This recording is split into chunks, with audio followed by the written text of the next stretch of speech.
tutti e benvenuti sul canale The Chinese Bamboo Trees. Io sono Antonio e in questo video faremo una breve introduzione ad uno degli esponenti più importanti del confucianesimo, ovvero Mencio.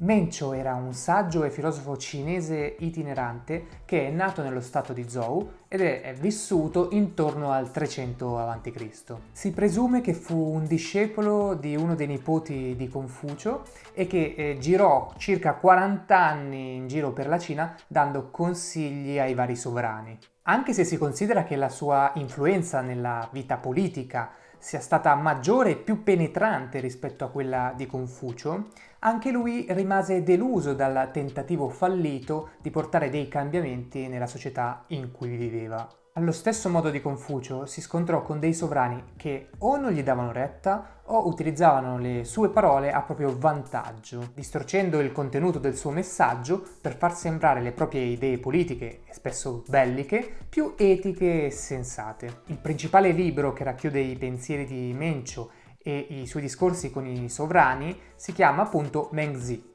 ed è uno dei 4 libri alla base del neo-confucianesimo. In realtà però possiamo considerare Mencio come una via di mezzo tra due grandi filosofie della Cina tradizionale, ovvero il confucianesimo e il taoismo. Il confucianesimo lo abbiamo già visto e come già detto appunto vede come maggiore esponente Confucio, mentre il taoismo non lo abbiamo ancora affrontato ma lo faremo sicuramente in seguito, vede come maggiore esponente il celebre saggio Lao Zi. Come principale differenza possiamo dire che il confucianesimo vede l'uomo impegnato a comportarsi in modo attivo e diligente, seguendo dei riti e dei comportamenti che porteranno ad un suo miglioramento, come seguire appunto delle virtù, prima tra tutte la benevolenza o detta anche umanità. Mentre il taoismo vede il ruolo dell'uomo in modo più passivo, ma enfatizza la natura di quest'ultimo e del mondo in cui vive. Quindi l'uomo è soltanto parte della natura. In sostanza l'uomo deve lasciare che la naturalezza delle cose avvenga in modo spontaneo come dovrebbe essere. Quindi questa filosofia non è incentrata sul fatto di impegnarsi in delle azioni, ma sull'accettazione di ciò che deve avvenire e che avviene nel cosmo. Se parliamo di Mencio, per lui è importante, come nel confucianesimo, che ogni uomo metta uno sforzo individuale per auto-migliorarsi, quindi per diventare più nobile d'animo, seguendo le virtù, anche se allo stesso tempo crede che l'uomo abbia una natura innata e buona e che non si debba forzare troppo la propria natura. L'ultimo concetto è di certo più vicino al taoismo e per questo motivo si dice anche che Mencio in realtà sia un taoista nelle vesti di un confuciano.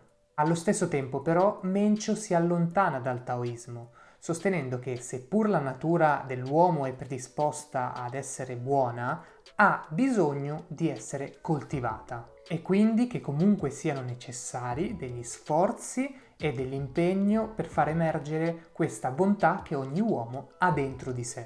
In sostanza Mencio crede in una via di mezzo tra sforzo e quello che possiamo considerare spontaneità, naturalezza. Noi dobbiamo sforzarci a migliorare, ma dobbiamo anche capire che dobbiamo lasciare che le cose accadano e questo va bene perché l'uomo è innatamente buono. La metafora che lui utilizza, che è più adatta al suo pensiero, è quella dell'agricoltura. Anche se a primo impatto, quando pensiamo all'agricoltura, ci viene in mente la natura, essa in realtà non è un processo naturale, ma è creata dall'uomo. Pensiamoci bene, i campi non vengono tirati su solamente grazie alla natura, è l'uomo che attraverso la coltivazione riesce a ottenere un campo di grano, un campo di pomodori e via dicendo. Allo stesso modo possiamo dire che per Mencio è importante vivere coltivando se stessi, ma senza forzare troppo la nostra natura innata, come appunto il contadino che vuole far crescere il suo campo deve fare. Il suo racconto vede questo contadino che prova a forzare il processo naturale, ovvero prende questa pianta, cerca di tirarla affinché cresca più velocemente. Inevitabilmente questa azione finisce col il distruggerla. Gli unici sforzi che andrebbero fatti servono ad accompagnare e guidare questo processo naturale, senza forzare la sua natura. Così vale per l'uomo, non deve pretendere troppo da sé, ma seguire la propria natura, cercando di guidarla per crescere e migliorare. In sostanza dobbiamo coltivare noi stessi.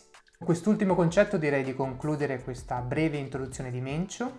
Vi consiglio di approfondire questa filosofia affascinante e noi nel prossimo video andremo appunto a vedere come mai questo filosofo pensa che l'uomo sia innatamente buono e che cosa intende con questa definizione.